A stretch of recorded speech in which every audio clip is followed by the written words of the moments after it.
Bonjour à tous, Bonjour. bienvenue dans ce webinaire. On va attendre que les dernières personnes se connectent. En attendant, du coup, on vous propose une petite question pour commencer et pour tous se mettre en jambes ensemble. Connaissez-vous le taux de conversion moyen d'une boutique en ligne?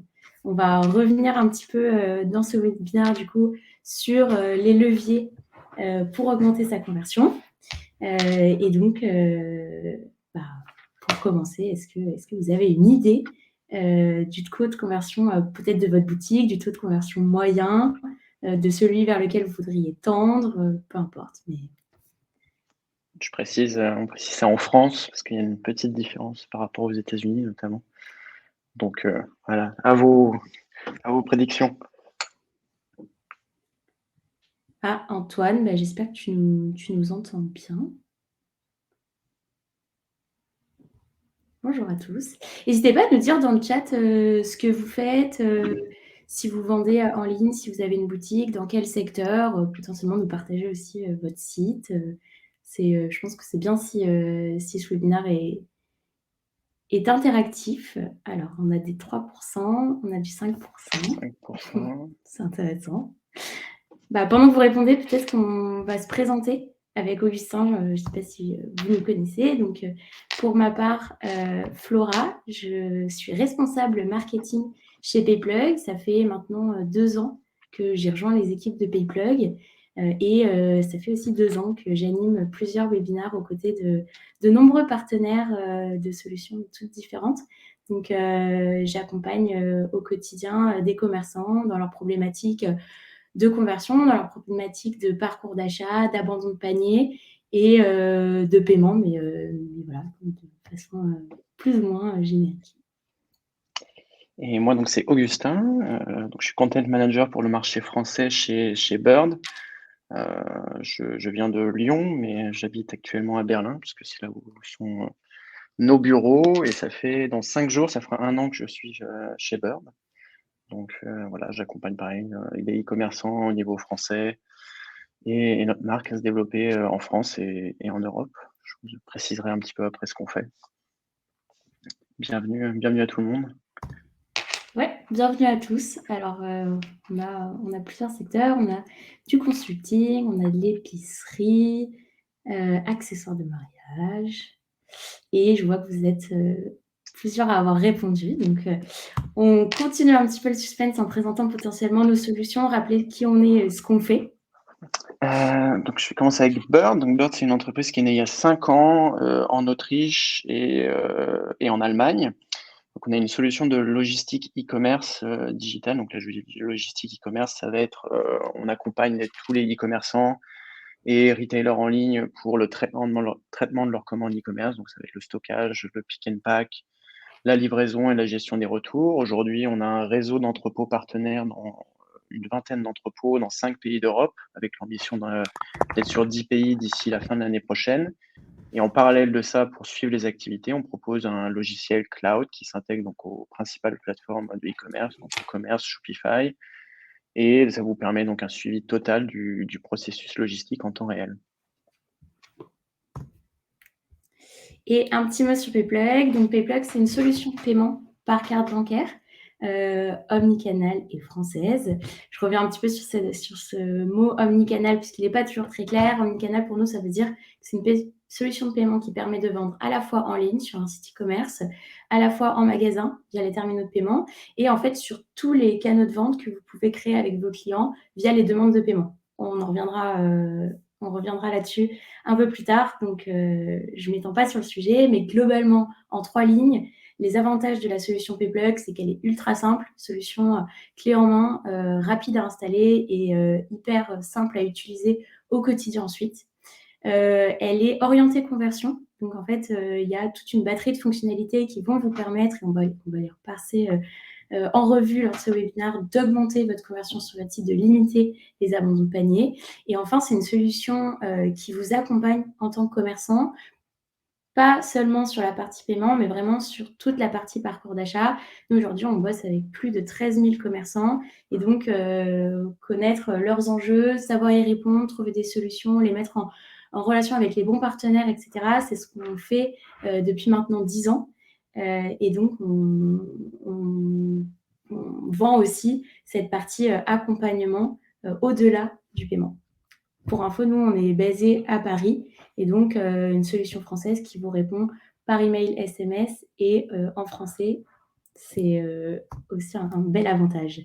Donc, on vous laisse pas plus longtemps trouver le taux de conversion. Peut-être que tu vas en dire un mot, Augustin. Ouais, petit roulement de tambour, mais j'ai vu pas mal de bonnes réponses hein, dans le chat. Le taux moyen, donc le desktop et mobile, parce qu'il y a une différence entre les deux, et se situe entre 3,5 et 1,7%. Ça va dépendre aussi des secteurs d'activité, là où c'est le taux de conversion en France. En Europe, il est un tout petit peu plus élevé. Je crois en moyenne, c'est environ autour de 5%.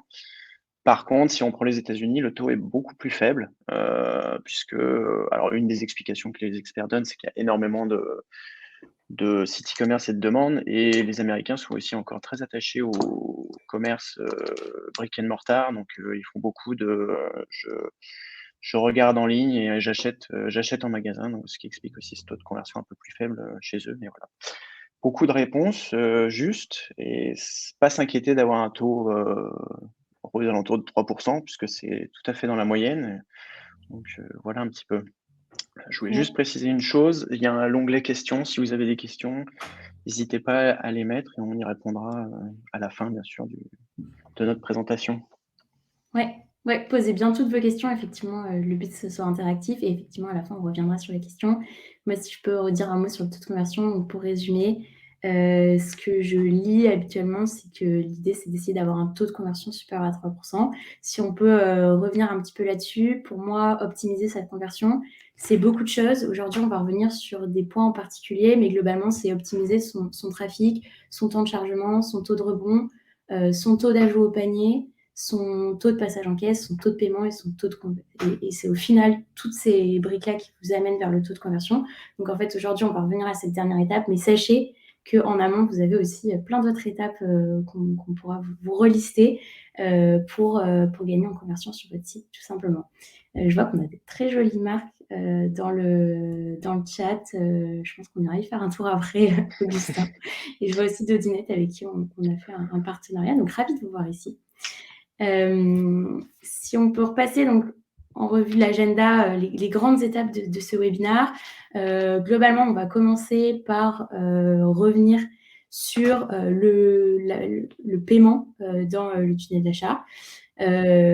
Ensuite, on reviendra un petit peu sur comment faire de la logistique un levier aussi de conversion. Et enfin, on verra quelles sont les solutions concrètes, nos conseils et les outils qu'on peut vous préconiser pour répondre à ces enjeux problématiques qu'on aura vus tout au long de la présentation.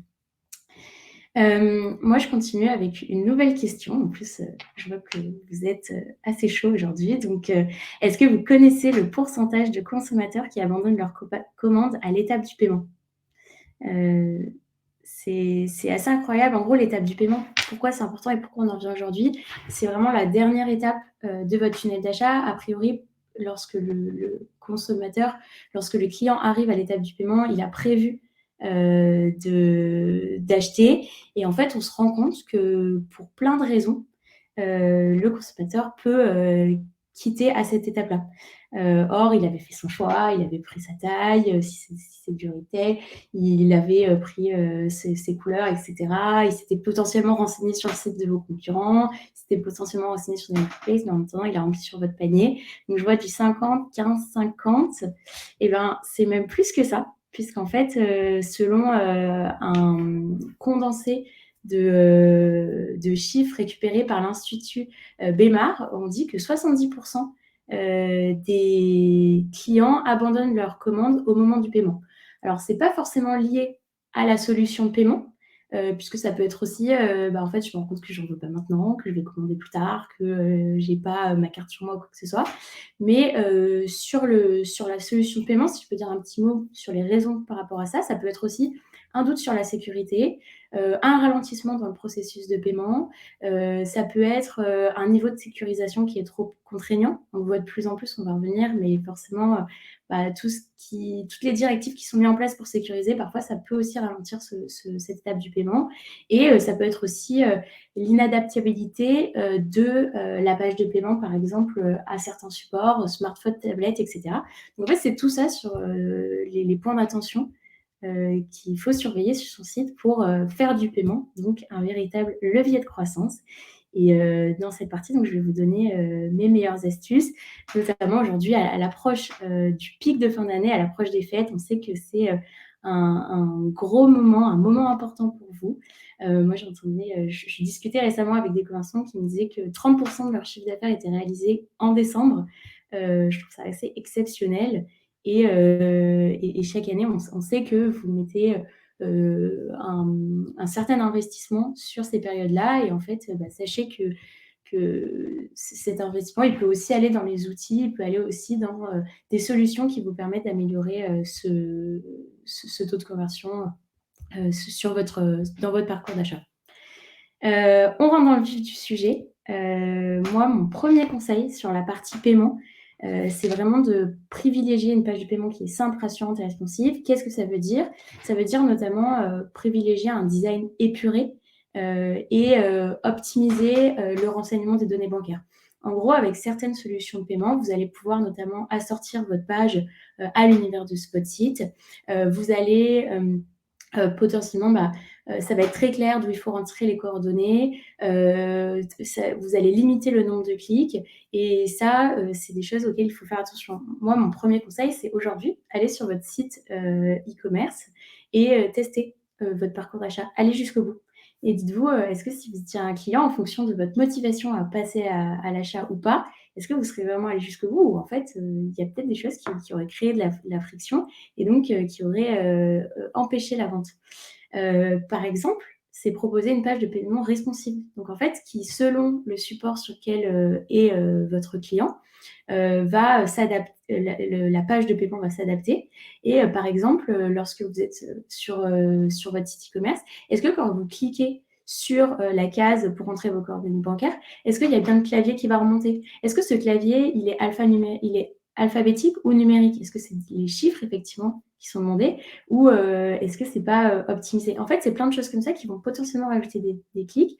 Or, on sait que moins il y a de clics, plus c'est optimal en termes de conversion. Nous, par exemple, chez Payplug, on sait que 51% pardon, des transactions de marchands ont lieu sur mobile. Donc, en fait, la moitié des flux passe sur mobile. Et quand on sait ça, si on passe du temps à optimiser son site e-commerce, on se rend bien compte que le travail ne s'arrête pas là et qu'il faut vraiment aller voir sur tout support. Le desktop, ça ne suffit pas aujourd'hui. Et enfin, par exemple, sur la page de paiement, ce qui peut être hyper important, c'est vraiment d'aller rassurer le client. Vous l'avez fait pendant tout votre parcours d'achat avec les livraisons, on va y revenir, mais aussi potentiellement les avis clients, les détails sur le produit. En fait, continuez jusqu'à l'étape du paiement en indiquant que le paiement est bien sécurisé, rajouter des mots et des pictogrammes qui vont venir rassurer le client. On voit par exemple sur la page des exemples des petits cadenas. Ah oui, Antoine, paiement mobile 80 à 95%. A priori, il ne faut pas se louper. Hein. Et moi, je trouve ça assez impressionnant. Ouais, on a vraiment des commerçants, notamment ultra digitalisés, ce modèle DNVB, D2C, Direct to Consumer, où notamment beaucoup de flux passent par le mobile. Et donc, aujourd'hui, potentiellement, si vous avez à vous concentrer sur un canal, c'est peut-être celui-là. Et Flora, tu parlais de réassurance et de sécurité. Je crois avoir lu que c'était donc la première préoccupation des clients et des visiteurs en ligne en ce qui concerne l'achat, c'est ça? Ouais, c'est hyper juste ce que tu dis. Moi, tous les sondages que je vois, globalement, 9 clients sur 10 disent que pour eux, le plus important, c'est la sécurité. En même temps, c'est un peu normal, hein, parce que quand tu payes, a priori, c'est ton argent, donc tu n'as pas envie de le perdre. Tu n'as pas envie que ce soit en face un marchand qui fraude, etc. Et en fait, vos sites, vos marques, potentiellement, vous avez acquis une certaine notoriété, mais potentiellement aussi, vous allez vous retrouver avec quelqu'un qui cherche un produit qui est arrivé sur votre site. Donc, en fait, tout le travail de recherche a été fait. Et tout d'un coup, il va se dire, mais en fait, je ne connais pas cette marque, je ne sais pas qui c'est en face, je ne sais pas si je peux leur faire confiance. L'acte d'achat en ligne, il est très différent d'un acte en face-to-face. Et donc, c'est vraiment ce moment-là où, si jamais il a un doute, très vite, il va voir, OK, paiement sécurisé, OK, ça je connais, PCI DSS, ah, le mec, elle a l'air sérieux. En plus, a priori, il ne s'est pas posé la question parce que votre page détonnait de votre site. Donc, vous allez le mettre plutôt à l'aise. Et en fait, sur la partie sécurité, c'est cool que tu le mettes en avant, Augustin, parce que dernièrement, je pense que vous en avez tous entendu parler, il y a la DSP2 qui est rentrée en vigueur. Et en fait, la DSP2, c'est une directive européenne sur les paiements visant à les protéger. Donc, a priori, à long terme, la DSP2, elle va permettre une plus grande confiance des consommateurs sur Internet. On l'a vu, la crise du Covid a permis la digitalisation de plein de commerçants et les habitudes des clients ont changé. On a de plus en plus toutes les générations qui vont venir acheter en ligne. C'est un acte qui est beaucoup plus facile et courant. Donc ça, c'est plutôt cool. Mais effectivement, après, la DSP2, c'est aussi quelque chose c'est ce code d'identification qu'on va vous demander. Maintenant, souvent, c'est un rebasculement vers l'appli bancaire pour valider la transaction. En fait, c'est une double authentification forte de façon à limiter la fraude. Sachez sur ça, moi, j'ai énormément de questions, donc j'en dis juste un mot.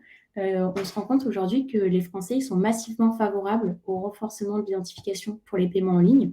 Donc, ne le voyez pas uniquement comme une contrainte, voyez-le comme un élément fort de réassurance et qui va vous permettre d'être plus à l'aise en ligne, de mieux vendre en ligne. J'enchaîne un petit peu parce que je m'étale, mais sur une étude de cas, on parlait de l'optimisation de la boutique sur mobile.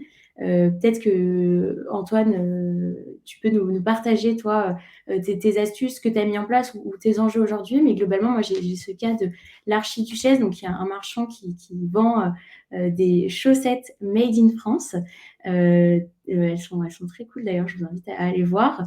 Et qui avait en gros une grosse problématique d'optimiser son site sur mobile. Elle, initialement, elle avait uniquement un très joli site et elle a voulu développer cette branche-là. Mais finalement, elle a gagné 30% de conversion sur mobile, ce qui est vraiment pas négligeable en termes de chiffre d'affaires selon votre activité et votre business. Ça peut être un fort enjeu et un fort levier de croissance. L'Archiduchesse, c'est aussi intéressant ce cas-là, parce qu'avant, elle était sur PrestaShop, et là, dernièrement, elle a switché sur Shopify. Moi, je n'ai pas eu encore le détail de la hausse de conversion, mais c'est à mon avis aussi un petit use case intéressant à aller suivre. Et pareil, si vous voulez, on vous donnera de ces nouvelles, parce que voilà, c'est en fait comment tu optimises ta conversion, ta simplicité, ton expérience client, mais aussi ton expérience en tant que commerçant. Et donc, ça peut passer bien sûr par le mobile, mais aussi par la plateforme e-commerce. Et donc, ce que je trouve assez intéressant. Donc, mon deuxième gros conseil, c'est de fluidifier l'étape du paiement. Et là, qu'est-ce que j'entends par fluidifier ? Pour moi, en fait, fluidifier, c'est proposer différents modes de paiement, mais aussi les limiter. Qu'est-ce que j'entends par différents modes de paiement ? Aujourd'hui, sur votre site, vous allez probablement proposer du paiement par carte bancaire. Sachez que ça peut être du paiement par carte bancaire comptant. Il me semble que 7 consommateurs sur 10, 7 ou 8 même, consommateurs sur 10 en France utilisent le paiement par carte bancaire pour régler ses achats en ligne. Donc, il n'y a pas de débat, il faut que vous proposiez une solution de paiement par carte bancaire. Celle-ci, elle peut être comptant, vous réglez tout d'un coup, ou fractionné garantie. Il y a une énorme mode en ce moment, vous devez forcément en entendre parler du Buy Now Pay Later. Et donc, c'est proposer des facilités de paiement à vos consommateurs en fonction de votre panier moyen, de votre activité et aussi potentiellement de votre envie de le faire ou pas. Mais en fait, là, moi, sur ça, allez suivre ce que font potentiellement vos concurrents, vos partenaires, etc. Parce qu'il y a une grosse tendance là-dessus et je mets un petit point d'attention. Quand je dis proposer des... clients d'Archiduchesse, ben voilà, il n'y a pas meilleure pub. Quand je vous dis proposer plusieurs moyens de paiement, c'est proposer ce paiement par carte bancaire, mais potentiellement proposer aussi d'autres alternatives comme un portefeuille électronique type PayPal. Si vous êtes dans le B2B, ça peut être aussi le virement bancaire, mais globalement, adapter en fait votre activité aux moyens de paiement que vous proposez. Et ensuite, limiter ces moyens de paiement-là, parce que parfois, on va avoir aussi plein de moyens de paiement. En tant que consommateur, si on n'a pas l'habitude de régler en ligne, on peut être un peu perdu. Donc, pour le fluidifier, il faut certes s'adapter aux attentes de sa clientèle, mais aussi faire un choix un petit peu à sa place sur les gros paiements à mettre en place. Je reviens un petit peu, j'ai parlé rapidement du paiement fractionné garanti. Là, j'ai une petite étude de cas, donc Projet X Paris, ça c'est une marque de prêt-à-porter qui a été imaginée en 2015 par deux frères. Et eux, ils ont eu l'idée de s'associer. Moi, je trouve ça assez intéressant cette histoire. Ils ont eu l'idée de s'associer avec des artistes du milieu urbain. Je suis à peu près sûre que vous en connaissez certains. Hein. Parmi eux, il y a du Orelsan, du Aya Nakamura, Black M, Cyril Hanouna, etc. Donc voilà, c'est pas forcément vos références.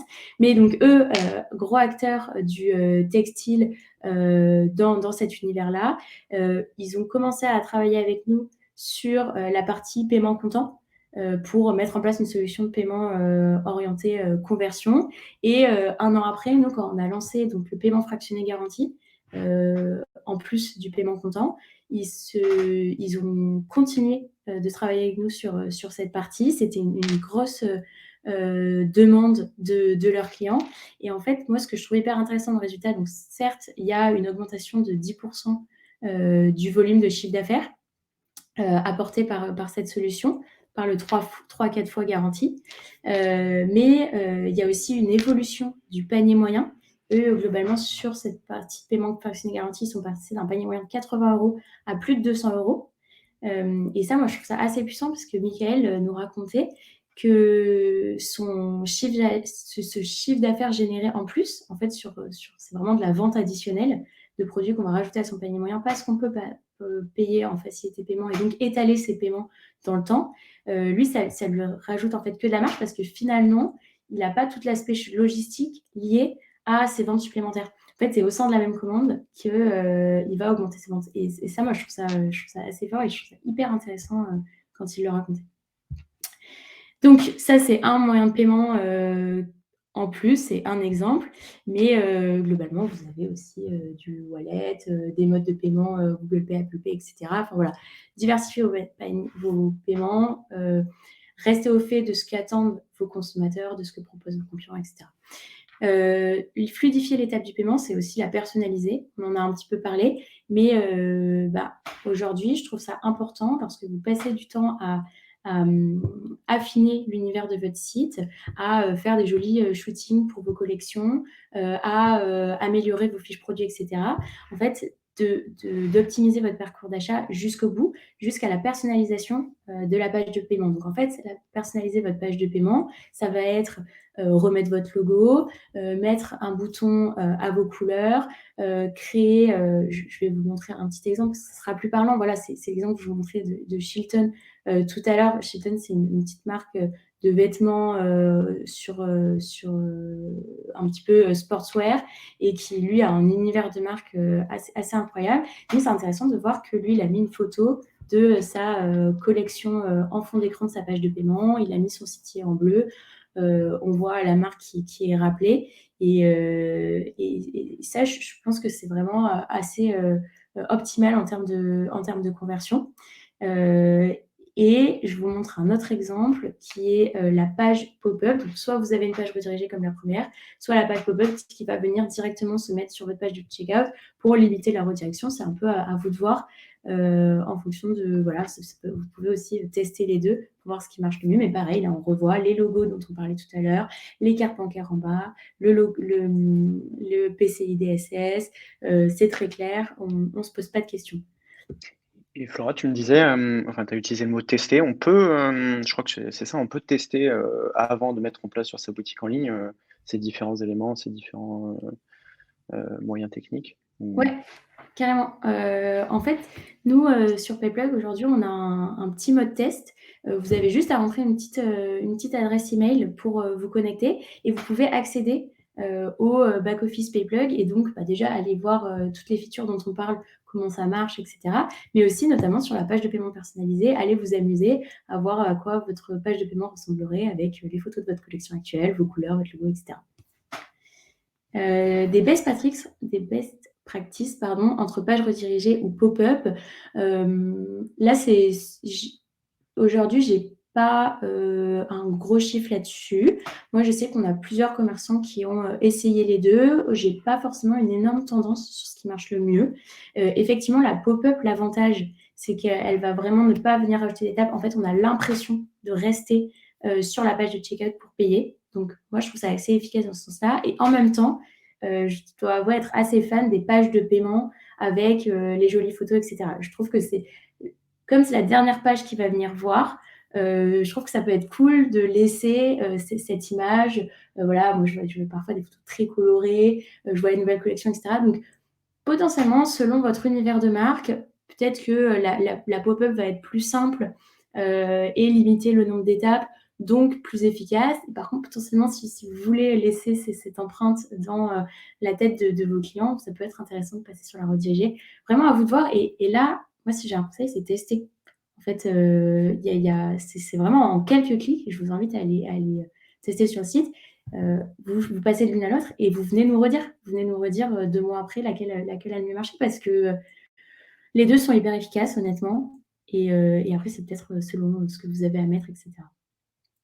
Merci Aurélie. Et donc j'enchaîne. Donc sur la personnalisation, il y a ça et juste un tout petit point, vous pouvez aussi installer le paiement one click, c'est-à-dire que ça va enregistrer les coordonnées bancaires de votre client pour que la prochaine fois qu'il revienne, ça soit déjà en place et il ait plus à les rentrer et ça aussi ça peut être intéressant. Et Aline, je vois une question, j'en profite pour répondre. On peut complètement customiser la pop-up, je vais la remettre.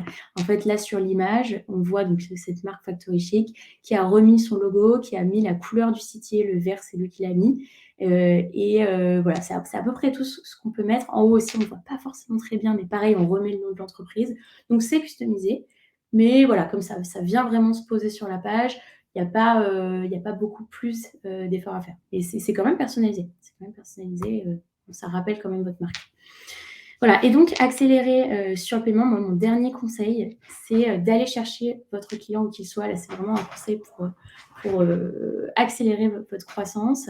Donc nous, chez Weblog, on a cette feature de demande de paiement, en fait, qui est très très simple. Globalement, vous connectez sur votre back-office PayPlug, vous générez un lien, vous rentrez le montant de la transaction, vous mettez soit le numéro de téléphone, soit l'email, soit vous copiez-collez le lien et vous allez le mettre où vous voulez et vous envoyez la demande. Donc, rien de plus simple.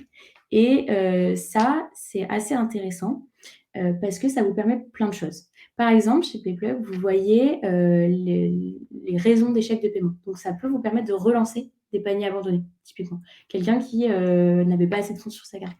Ou quelqu'un qui a abandonné, typiquement, il n'avait pas sa carte sur lui, donc il a juste quitté la page. Bah, ça, s'il est arrivé jusqu'à cette étape-là, a priori, c'est qu'il voulait le produit. Donc, relancez-le avec une petite demande de paiement par email ou par SMS. Ça permet aussi de créer de la conversation. En ce moment, on parle beaucoup de commerce conversationnel dans l'univers du e-commerce. Donc, c'est vraiment, pour nous, le commerce conversationnel, c'est vraiment aller parler en direct avec ses clients finaux, mieux les comprendre, créer de l'engagement, potentiellement aller, par exemple, sur les réseaux sociaux. Mais je sais que je suis une grande adepte sur les réseaux sociaux d'aller parler directement aux marques pour savoir quel ton elles vont prendre, comment elles vont me répondre, si elles me répondent vite ou pas. Ça, c'est un peu une passion personnelle, mais globalement, aujourd'hui, vous avez les moyens de parler en direct avec les consommateurs. Et en fait, il n'y a rien de plus riche que leur feedback, savoir quelles sont les questions qui se posent, savoir si les collections leur plaisent, etc. Et là, moi, typiquement, vous êtes en train de parler avec quelqu'un, vous êtes dans une zone de conseil avec cette personne, vous arrivez à comprendre le besoin, à cerner le produit dont il a besoin. Par exemple, quelqu'un qui vient vous dire ouais, je suis plutôt comme ça, ou mon intérieur de maison est plutôt de cette couleur, je ne sais pas trop quelle chaise choisir entre couleurs. En fait, vous allez le conseiller et potentiellement passer du conseil à l'encaissement en disant ben, voilà, en fait, on s'est mis d'accord, je t'envoie un bien de paiement, tu n'as même pas besoin d'aller refaire ton panier, rechercher la référence, aller sur mon site e-commerce, je t'envoie le lien, tu payes et je t'envoie la commande. Et ça, en termes de conversion, c'est ultra efficace. Alors évidemment, ça dépend en fait, vous, de votre maturité. Soit vous êtes plutôt petit et vous pouvez le faire vous-même, soit vous avez une grosse équipe de support. Entre les deux, il faut voir comment on arrive à rester agile sans en faire une machine de guerre. Mais la demande de paiement peut servir à ça et moi, c'est ce que je trouve aussi intéressant. Donc là, c'est vraiment l'idée d'aller chercher son client, où qu'il soit. Et Flora, si je peux me permettre une petite question, il me semble que nous, de notre côté, on a aussi des clients qui utilisent ça comme support client, par exemple. Une fois que tu as fait ton achat, Si tu as oublié quelque chose dans ta commande ou une question, tu peux aussi utiliser ça, le commerce conversationnel, là-dessus, hein, c'est bien ça. Ouais, bah, ouais, complètement, c'est marrant. Bah, du coup, enfin, vous voyez, il y a vraiment plein de use cases sur cette demande de paiement et chacun l'utilise un petit peu comme il veut. Et nous, on a pas mal de retours de clients qui nous disent, bah voilà, moi souvent, j'ai des clients qui me rappellent pour me dire, voilà, j'ai passé ma commande, j'ai oublié de mettre ce produit-là, ou entre-temps, je me suis dit qu'en fait, j'en voulais deux, ou que je voulais le produit qui va avec. En fait, là, dans ce cas-là, les marques envoient une petite demande de paiement. Le paiement est validé et va dire, bah, t'inquiète pas, tu n'as pas à repayer la livraison, ce qui serait quand même pas hyper efficace en termes de vente. Je te le rajoute dans ton colis et bah, tu me fais ton retour quand tu reçois. Mais globalement, il ressort hyper satisfait. Il a vraiment l'impression d'avoir eu une vente un petit peu personnalisée et ça, moi, je trouve ça hyper bien. Pareil, pendant le confinement, ça me fait penser que tu me poses la question. La demande de paiement a permis de faire du paiement sans contact. En fait, tout le monde s'est tourné vers cet outil, notamment les commerçants en proximité, puisque personne n'avait envie ni de générer des files d'attente, ni potentiellement de s'approcher trop avec le TPE, etc. Là, en fait, les personnes appelaient ou commandaient sur le site, les commerçants envoyaient une petite demande de paiement, la commande était réglée, il avait juste à venir la récupérer devant la boutique, etc. Donc, c'est intéressant en fonction des nouvelles tendances et de ce qui peut se passer, de voir quels sont les différents usages qu'on peut avoir de cette demande de paiement. Et alors, Bruno accorde un paiement possible par téléphone avec le client. Je ne suis pas sûre d'avoir compris la question, mais par contre, ça me fait penser à un autre usage de la demande de paiement, la vente par téléphone. Lorsque vous avez un client prospect par téléphone que vous lui vendez, vous pouvez carrément, pendant que vous êtes au téléphone avec lui envoyer un petit SMS ou email, il paye et en fait, vous avez rapproché, vous avez vendu. Ça, c'est aussi assez efficace. Imaginons un client appelle, il souhaite passer commande, mais ne veut pas payer sur notre site. Il souhaite payer par CB, par téléphone. Ouais, ça justement, c'est exactement ce que je suis en train de dire, donc trop bien. Aujourd'hui, moi, quand on me demande mes coordonnées bancaires au téléphone, typiquement pour réserver un vol ou dans les hôtels ou pour mon assurance aussi, je crois dernièrement, on me l'a demandé. Je suis pas hyper fan de donner mes coordonnées bancaires par téléphone et je pense qu'on est tous un petit peu pareil. Ça peut nous faire peur, on connaît pas la personne en face, elle se prétend être de la marque, mais avec toutes les fraudes qu'il y a, c'est quand même pas terrible. Alors que là, justement, d'envoyer un lien de paiement en même temps que vous êtes au téléphone, qui est complètement sécurisé et vous rentrez vous-même vos coordonnées bancaires sans les donner à quelqu'un, je trouve que ça rassure un peu plus et en tout cas, moi, souvent, quand on me demande mes coordonnées bancaires au téléphone, je préfère dire: «Vous n'avez pas plutôt une petite demande de paiement à m'envoyer?» Je trouve ça efficace. Après, effectivement, voilà, selon la cible, tout le monde n'est pas forcément à même de recevoir un lien de paiement par téléphone, cliquer dessus, rentrer ses coordonnées bancaires. Voilà, il faut évidemment s'adapter, il n'y a pas de débat là-dessus. Et je finis donc avec une petite étude de cas sur cette demande de paiement. Là, pour le coup, voilà, c'est Laudat, une marque de bijoux implémentée à Paris, qui, elle, a complètement mis la demande de paiement lors du confinement pendant les restrictions sanitaires. Et c'est ce qu'on disait tout à l'heure. Donc, c'est un petit exemple concret, mais on ne va pas revenir longtemps dessus.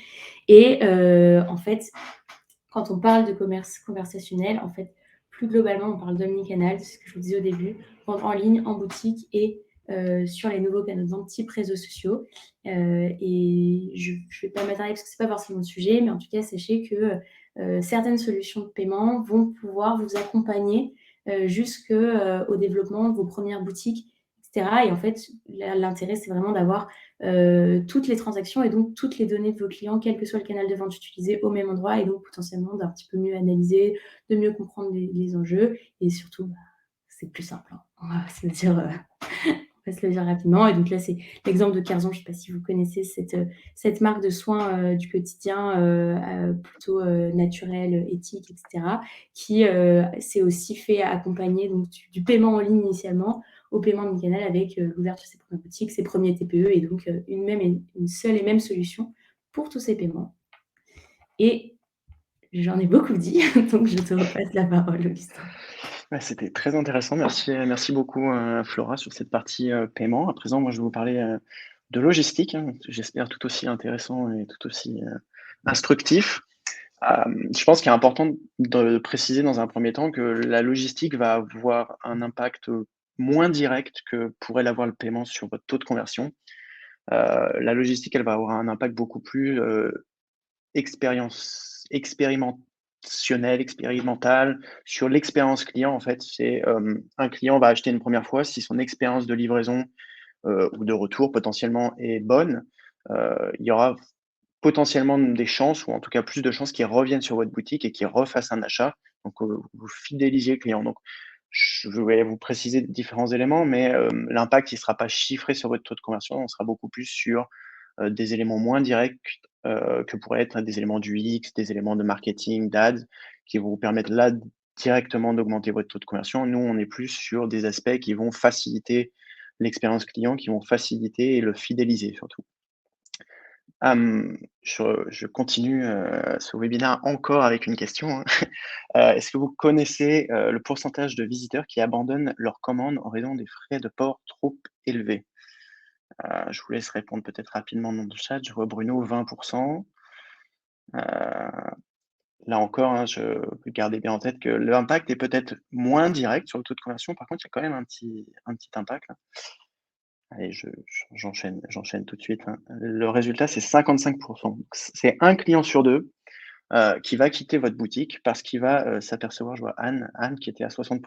Pas loin, bien bravo. C'est un client sur 2 qui va quitter votre boutique parce que les frais de port sont trop élevés. Donc, il y a quand même un impact direct sur la conversion parce que si jamais vous vendez, vous aurez beau avoir tous les efforts marketing, tous les efforts de paiement, une belle boutique en ligne, si jamais, à l'étape finale il a mis votre client a mis son produit dans le panier, il a choisi son paiement, il a mis son adresse et là, il voit que au moment de cliquer sur valider, le frais de port est trop élevé, il y a des chances qu'il se tourne vers une autre boutique. Ce qui m'amène à, les éléments, pour, améliorer ça et pour améliorer donc l'expérience client, comme je vous le disais, et l'expérience post-achat. Il est intéressant d'abord de s'attarder sur les préférences de livraison. Aujourd'hui, qu'est-ce que, vos clients attendent, en termes de livraison e-commerce et qu'est-ce qu'ils attendent de votre marque et comment ils attendent, de recevoir leurs produits? Il y a une étude qui a été faite en partenariat, je crois, entre SendCloud et la FEVAD sur l'importance des facteurs de livraison au niveau européen, donc dans la décision d'achat. Donc là, je vous ai remis les chiffres principaux, hein. L'important, c'est pas de savoir, qu'en Pologne, ils préfèrent les lieux de livraison, le choix du lieu de livraison ou en Espagne, pareillement. L'important, c'est de se rendre compte qu'il y a une différence entre les consommateurs et une différence entre les pays. En France, on va avoir beaucoup plus tendance à préférer la livraison au point relais. Moi, je sais qu'habitant en Allemagne, j'ai redécouvert, on va dire, la livraison à domicile ou même chez mes voisins. Il y a aussi des Packstation, DHL. Il y a eu aussi une forte influence d'Amazon, hein, on va dire, 10 dernières années, où aujourd'hui on attend une livraison, quasiment, j'allais dire instantanée, c'est peut-être un peu exagéré, mais rapide. On s'attend à ce que notre commande soit très flexible, hein. Bien sûr, je travaille la journée, j'ai envie que mon paquet, il soit livré à tel endroit à côté de mon travail, sur le chemin de mon retour. Donc c'est important de voir quelles sont les préférences de vos clients, parce que ça va avoir une influence forte sur le fait qu'ils achètent ou pas et sur le fait que l'expérience a été bonne, donc je vais, revenir sur cette boutique. Donc bien voir ce que sont, les préférences de vos clients. Et donc là, Augustin, toi, concrètement, tu recommandes quelles options pour le marchand en France? Quels sont en gros les must-have? Parce que c'est vrai que j'ai la question qui revient souvent et je ne suis pas toujours 100% sûre de ma réponse. Pas de souci, je suis là pour ça. Donc, en gros, on a, en e-commerce aujourd'hui, hein, il y a un nombre de livraisons différentes et de conditions de livraison qui sont, une liste longue, comme le bras, hein, mais il y a, on va dire 4 éléments importants, en e-commerce pour vos livraisons et vos options de livraison.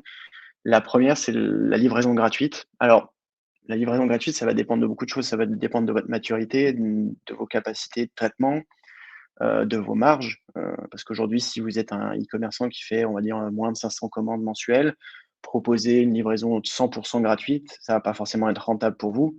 Qui plus est, si vous vendez, par exemple, en France, mais aussi que vous vendez peut-être, dans des pays limitrophes, donc vous avez quand même un bout de chemin à réaliser. Donc ce qu'on préconise ou ce qu'on voit beaucoup, hein, sur les boutiques en ligne aujourd'hui, c'est, mettre un montant minimum de commandes et à partir de ce montant réalisé, la livraison est gratuite, ce qui vous permet donc d'augmenter le panier moyen, d'augmenter votre taux de conversion et aussi de satisfaire le client qui s'attend à avoir la livraison gratuite. La deuxième chose, ça va être la livraison express, hein. Je parlais de Amazon tout à l'heure. C'est vrai qu'aujourd'hui, si je commande, sur une boutique en ligne et qu'on me dit, «Ma commande arrive sous 10 jours», heu, je vais être surpris et potentiellement je vais abandonner mon panier parce que, j'ai été habitué à recevoir, sous 5 jours, ma commande. C'est une petite différence, mais ça peut faire la différence sur certains clients. Ensuite, je parlais du lieu de livraison. Heu, bon, je ne vais pas forcément revenir là-dessus, mais il y a, des préférences, donc en fonction des prestataires de livraison, vous allez pouvoir livrer en point relais, à domicile, dans des pack stations. Il y a même aujourd'hui les livraisons collaboratives. Vous pouvez même récupérer vos colis dans des voitures qui sont mises à disposition par des particuliers. Donc il y a tout un tas de possibilités et en fait, plus vous proposez d'options à vos clients, plus vous êtes sûr de couvrir un large panel et donc de réussir à répondre à leurs attentes. Et enfin, la dernière option, le dernier, on va dire, must have, surtout depuis, on va dire, ces 5 dernières années, hein, c'est la livraison entre guillemets «verte», éco-responsable, hein, ce qui est un peu, l'antithèse de la livraison express, d'Amazon, hein. C'est aujourd'hui, on est beaucoup plus sensible aux émissions de gaz, à effet de serre, aux émissions carbone et il y a beaucoup de prestataires de livraison, je pense à DHL notamment, à DPD, des choses comme ça, qui proposent, on va dire, des livraisons plus éco-responsables, alors que ce soit avec des moyens de transport, heu, plus propres, plus verts, on va dire, ou que ce soit par la compensation, de leurs émissions. Donc c'est bien aussi, parce qu'on a des clients beaucoup plus sensibles à ça, de proposer ces différentes, options à vos clients. Ensuite, le deuxième point, ça va être optimiser votre coût de livraison. Là, on n'est pas sur un impact direct sur votre client, encore que, mais ça va être aussi pour vous, pour, vous recentrer sur vos marges et sur ce que vous pouvez faire pour améliorer tout votre processus de livraison. Je parlais tout à l'heure de est-ce que vous vendez au niveau national ou est-ce que vous vendez aussi à l'international? Il va y avoir des différences, hein. Au niveau national, en France, vous connaissez les grands acteurs, hein, Chronopost, Mondial Relais, Colissimo, j'en passe, hein, il y en a énormément. Par contre, peut-être si vous commencez à vendre au niveau international, vous connaissez pas forcément les acteurs, donc vous connaissez pas forcément, les préférences des consommateurs par rapport à ça. Donc ça va être important de se renseigner, hein, forcément tout d'abord et aussi de pouvoir proposer la meilleure expérience possible avec le meilleur setup possible et les meilleurs partenaires pour, répondre à la demande de vos clients. Et forcément, quand on commence à livrer à l'international, les frais de port sont élevés, donc il va falloir, faire en sorte d'optimiser au maximum vos coûts. Ce qui nous mène au deuxième point pour optimiser vos coûts, ça va être l'entreposage, le stockage. Est-ce que si je vends uniquement nationalement, l'intérêt, donc je suis e-commerçant français, je vends en France, c'est d'avoir peut-être plusieurs entrepôts répartis sur tout le territoire. Par contre, à partir d'un moment où je commence à vendre au niveau peut-être européen, dans un ou 2 pays, est-ce que je peux faire ce qu'on appelle de l'entreposage décentralisé? Alors le mot, peut faire un petit peu peur, hein, mais, ça va être potentiellement de répartir son stock en fonction de où sont vos clients. Pour vous, ça va être une réduction des coûts, hein, forcément, parce que vous aurez pas tout le transport, à chaque fois, plus, le contrat avec, le nouveau prestataire de livraison. Vous aurez tout qui est stocké, ailleurs et ça sera beaucoup plus simple, hein. Je pense notamment au Brexit, et donc au Royaume-Uni. Aujourd'hui, si vous voulez vendre au Royaume-Uni ou inversement, si des e-commerçants britanniques veulent vendre en Europe, il vous faut un numéro de TVA, il vous faut un numéro EORI, il y a le passage de la douane. Donc là, en fait, ça devient très complexe je suis e-commerçant français et je veux vendre, au Royaume-Uni sans entreposer directement là-bas. Il y a tout un tas de taxes qui vont faire que, vos frais vont être beaucoup plus élevés et du coup, ça va impacter directement vos clients et donc votre taux de conversion. Donc pensez à ça, le décentraliser pour vos coûts et c'est aussi un impact direct sur vos clients puisque, vous vous rapprochez géographiquement d'eux, donc les délais de livraison vont être moindres. Ce qui m'amène au dernier point, sur la logistique, est-ce que vous êtes en capacité de traiter ça en interne ou en externe? Il y aurait pas forcément de bonne ou mauvaise réponse, hein. Le fait de traiter tout en interne, il faut avoir les capacités de traitement, il faut être capable d'engranger et de gérer ses coûts fixes et variables. Il faut être aussi si vous vendez à l'international, être en capacité de négocier avec les partenaires locaux. Donc il y a tout un tas de choses qui se rajoutent, pour vous, de la charge de travail, mais qui se rajoutent sur vos coûts, donc sur vos marges. Donc au final, sur l'expérience globale du client et sur les frais qu'il va devoir payer pour la livraison. Et concrètement, Augustin, sur ça, tu saurais nous dire à partir de quand ça devient intéressant d'externaliser? Tout à fait. Donc, généralement, donc, chez Bird et je pense chez la plupart, hein, des logisticiens e-commerce, hein, il y a un minimum de commandes à assurer mensuellement. Sinon on parle de 100 commandes, mensuelles minimum. Parce en dessous de ça, en fait, c'est pas rentable pour vous en tant qu'e-commerçant de faire appel à un prestataire externe et pareil pour le prestataire externe, puisque lui, en fait, son rôle, c'est d'agréger, plusieurs e-commerçants pour lui faire bénéficier et d'un réseau d'entrepôts et de différents contrats avec des partenaires locaux pour avoir des meilleurs prix et des meilleurs tarifs sur les frais de livraison. Donc c'est à partir de là que ça devient intéressant. J'ai un petit cas, par rapport à ça, hein, c'est Yo Superfoods, donc je suis pas sûr qu'ils soient encore très connus en France, mais ils sont très connus dans les pays germanophones et anglophones, hein. C'est une entreprise qui existe depuis, 2015 et ils font partie quasiment des 1ers clients de Bird et des clients, historiques. À l'époque, ils vendaient uniquement, en Autriche et en Allemagne, les deux fondateurs et ils empaquetaient et envoyaient leurs colis eux-mêmes dans leur bureau et 5 ans, 6 ans plus tard, ils sont présents sur 60 pays, puisque, pour eux, l'enjeu, c'était de se développer assez rapidement et de connaître leurs clients et de voir que leur offre plaisait. Donc de faire appel à une logistique beaucoup plus flexible, pour leur permettre de croître beaucoup plus rapidement et de répondre à la demande de leurs clients. 3e point, ça va être gérer vos stocks. Là, je vais peut-être vous parler d'un cas plus personnel, mais ça fait 6 mois que je cherche une paire de lunettes de soleil. Alors vous allez me dire: «On est en octobre, je peux attendre jusqu'à avril, il y a pas de problème». Mais ça fait 6 mois que je vais sur le même site internet, que je ne citerai pas et 6 mois que la paire que je veux n'est pas en stock.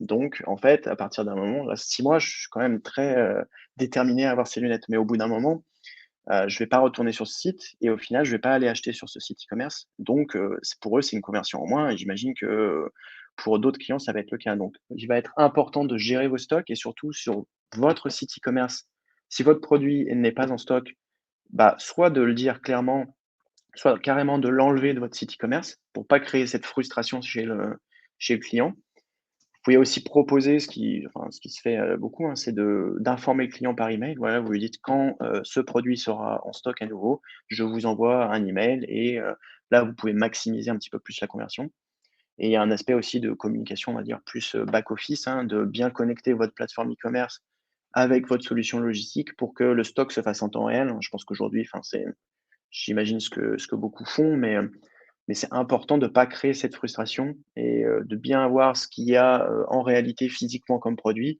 et ce que votre site e-commerce montre. Dernier point, les retours.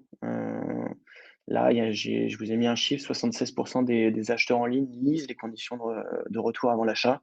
Alors quand j'ai vu ce chiffre, j'étais très étonné parce que je fais pas partie de ces 76. En France, donc ça c'est au niveau mondial, en France, il y a quand même un client sur 3 qui lit les conditions de retour avant l'achat, donc ce qui est énorme. Potentiellement, si vous n'avez pas de conditions visibles ou si vos conditions ne sont pas, satisfaisantes, ça veut dire qu'un client sur 3 va abandonner son panier et ne va pas acheter chez vous. Ça, malheureusement, il faut dire merci à Zalando, hein, qui ont été les précurseurs et ce qu'ils avaient fait, je crois que c'était il y a 5 ans ou un peu plus. Ce qu'ils avaient fait, c'est que vous, commandiez par exemple 3 paires de chaussures sur leur site, vous receviez les 3 paires de chaussures sans payer. Vous receviez les 3 paires de chaussures, par exemple, un 44, 45, 46. Vous essayez et vous gardez uniquement celles qui étaient à votre taille et vous renvoyez les 2 autres et vous payez uniquement celles qui étaient à votre taille. Donc en fait, ils ont complètement cassé les codes des retours. Ils ont libéralisé le fait de retourner en e-commerce, que ça devienne normal, c'est devenu complètement une norme et aujourd'hui, si vous n'avez pas, bah, des conditions, claires et précises de retour, une bonne politique pour vos clients, bah, déjà vous mettez un petit peu une épine dans le pied, hein, clairement. Si vous n'avez pas forcément une page dédiée, avec la politique de retour, si c'est pas dans vos conditions générales de vente. Généralement, ce qui se fait aussi, c'est sur la home page ou, sur la page produit, vous avez un bandeau qui défile ou même un petit encart qui dit: «Voilà, les conditions, c'est sous tant de jours, le tarif, c'est tant». Nous, ce qu'on préconise aussi en logistique, c'est, bah, forcément d'inclure l'étiquette de retour ou en tout cas de donner la possibilité d'imprimer l'étiquette de retour avec le colis. C'est proposer une expérience beaucoup plus fluide, comme je vous le disais, voilà, c'est forcément faciliter la vie du client au maximum, que ce soit avec l'étiquette qui est déjà faite, que ce soit avec une plateforme digitale, je vous en parlerai juste après. C'est de vraiment lui faciliter la vie parce qu'au final, en fait, tous les coûts que vous allez mettre sur ces retours, parce que ça coûte cher, hein, les retours, pour un e-commerçant, tous ces coûts-là et toute cette, expérience que vous allez faciliter, bah, ça va fidéliser votre client. Donc vous allez vraiment lui dire: «OK, ben, on fait tout pour que ton expérience se passe bien» et lui, en échange, va, bah, potentiellement revenir et potentiellement avoir un meilleur panier d'achat, la prochaine fois. Donc je pense que, sur les retours, ouais, c'est un petit peu près tout. Et enfin, moi, en gros, si je comprends bien là, Justin, tu nous racontes, c'est que globalement, l'aspect logistique, ça va pas forcément avoir un impact direct sur la conversion, mais c'est ce qui va vraiment venir améliorer ton expérience au global, notamment par exemple post-achat, fidélisation, et cetera. Et en fait, c'est ça l'impact que ça va avoir. C'est ça, ouais. Je pourrais pas, j'ai pas de chiffres à vous dire, voilà, si vous proposez Chronopost, Colissimo, Mondial Relais, je pourrais pas vous dire, bah, demain, ça va vous augmenter de 0,5 votre taux de conversion. Par contre, ce qui est sûr, c'est que plus vous allez, optimiser votre expérience, plus ça va faciliter l'expérience de votre client. On a l'exemple de Botaneo, hein, qui est un e-commerçant de CBD pour animal. Donc c'est, excusez-moi le jeu de mots, un marché très niche. Mais, mais en fait, eux, leur principal problème, donc ils avaient un partenaire logistique au départ, sur leur boutique, WooCommerce, c'est qu'il y ait manqué de flexibilité parce que comme c'est un marché qui avec une législation toute nouvelle et avec beaucoup plus de clients, enfin ça n'existait pas il y a 2 ans, donc aujourd'hui la demande est beaucoup plus forte. Ils avaient besoin d'une solution adaptative et évolutive. Donc le fait de se tourner vers un expert en logistique, ça leur a permis, de proposer beaucoup plus de livraison, de conditions de livraison, d'améliorer leurs frais et leurs coûts et aujourd'hui, ils ambitionnent de se développer, au Royaume-Uni et dans différents pays, européens grâce à cet aspect logistique, optimisé. Ce qui nous amène à notre troisième partie, hein, on va faire un petit peu vite, on a pris Ouais. beaucoup de temps, mais sur les outils, et comment en fait concrètement mettre ça en place, notamment chez Payplug, ou chez Bird. Ouais, effectivement, on a bien fait le tour, on a pris un peu plus de temps que prévu, mais du coup, c'est pas grave, on va faire cette partie hyper vite parce que c'est pas forcément la plus importante. À mon avis, le plus important, c'est vraiment que vous allez tester et vous renseigner potentiellement en direct avec les équipes chez nous. Mais sur la partie paiement, moi, ce que je peux vraiment vous conseiller en tant que marchand pour vous faciliter le quotidien, c'est d'avoir un seul et même outil pour monitorer toutes vos transactions. Et donc, ça passe par des paiements qui montent en temps réel, quel que soit le canal de vente, les causes des échecs de paiement aussi accessibles simplement, la gestion de vos remboursements, la gestion aussi de votre trésorerie, de votre compta, etc. Et moi, si je veux rajouter un tout petit mot à cette slide, c'est potentiellement aussi miser sur des acteurs qui sont intégrés aujourd'hui avec votre écosystème, vos solutions métiers, votre CMS, votre logiciel de caisse, votre ERP, etc. Et voilà, aller un peu plus loin quand vous cherchez votre solution, de OK, qu'est-ce qu'elle m'apporte en elle-même, mais non, mais en fait, comment elle s'intègre, moi, dans mon panel d'outils. Côté logistique et côté Burn, nous, ce qu'on propose, donc, je vous le disais au départ, c'est une plateforme logistique digitale et intégrée. Et en fait, on va venir se plugger à votre plateforme e-commerce, que ce soit Shopify, WooCommerce ou même par API, ou si vous êtes un vendeur Amazon FBM. Et en fait, on va vous permettre de suivre toutes les étapes, donc stockage, pick and pack, expédition et gestion des retours en temps réel. Donc, ce qui va vous permettre de savoir, OK, il y a eu telle commande qui est passée, dans tel entrepôt, cette matière est stockée, ce produit est stocké. Et ensuite, vous allez pouvoir suivre toutes les différentes étapes. Et en parallèle de ça, vous accédez à tout un réseau donc de partenaires européens, de prestataires de livraison, ce qui vous permet, donc, si vous visez l'Allemagne, vous allez pouvoir directement, en fait, sans négocier directement avec le prestataire, accéder à DPD, DHL. En France, ça va être Colissimo, La Poste, Delivingo. Ce qu'il y a de tout nouveau chez nous, c'est la Shopify app. Donc en fait, si vous avez une boutique Shopify, on a notre app sur Shopify. Donc en fait, on essaie de faciliter au mieux le processus pour vous et de fluidifier toute l'intégration pour qu'au final, votre logistique, ce soit comme le paiement, quelque chose de hyper fluide, hyper simple et que vous vous concentriez au final sur toute votre activité vente et marketing, ce qui est au final votre cœur de métier pour augmenter vos ventes. Et je parlais rapidement tout à l'heure des retours. On va proposer d'ici début 2022 en France, parce qu'aujourd'hui ça existe pour nos clients allemands et britanniques, une plateforme de retour. Donc en fait, elle sera directement disponible pour le client final sur son smartphone et il pourra directement en fait cliquer, mettre son numéro de commande, son email, dire je veux retourner tel produit. Il pourra soit imprimer son étiquette, soit utiliser un QR code, par exemple dans certains Packstation ça se fait, et renvoyer son colis. Il y aura tout un processus par email de suivi du retour et de remboursement. Donc on essaie de fidéliser par la fluidification de tout le processus. Cool, merci. Et ben écoutez, nous on finit sur 3 conseils à retenir. Merci vraiment de nous avoir écoutés jusqu'au bout. Vous êtes nombreux à être restés. Si vous devez repartir avec 3 takeaways, c'est vraiment laisser le choix à vos clients, que ce soit en termes de mode de paiement, en termes de mode de livraison, mais par contre, laissez un choix diversifié et limité pour ne pas perdre votre client, quelle que soit l'étape d'achat. Le deuxième gros conseil, c'est vraiment différenciez-vous sur l'avant et la prévente, potentiellement avec le commerce conversationnel dont on parlait, les liens de paiement. Les SAV, au niveau du SAV aussi, ces petits liens de paiement qui peuvent vous permettre ça.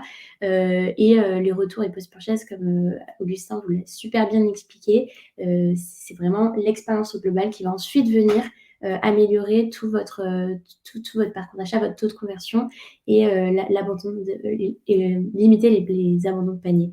Et enfin, le troisième gros conseil, c'est de miser sur des solutions simples et évolutives. Et Gustin, tu le disais très bien, et moi, c'est vraiment ce que je répète à tous nos commerçants, en fait, nous, on est là pour que vous puissiez vous concentrer sur votre métier, la vente, et non pas ni sur la partie paiement, ni sur la partie logistique. Nous, on est vraiment là pour venir simplifier ces aspects-là du commerce au quotidien. Et donc, moi, quand je parle de solutions évolutives, c'est à la fois, par exemple, sur le paiement, des solutions qui vont vous permettre d'ouvrir vos premiers points de vente et donc une solution omnicanal, des solutions qui vont ensuite vous permettre de proposer, par exemple, des facilités de paiement. C'est ce qu'on disait, hein, il y a la grosse tendance qui est arrivée, on s'est adapté, on l'a proposé nous aussi chez Payplug. Et c'est des solutions qui vont se mettre à jour aussi avec les directives, notamment la DSP2.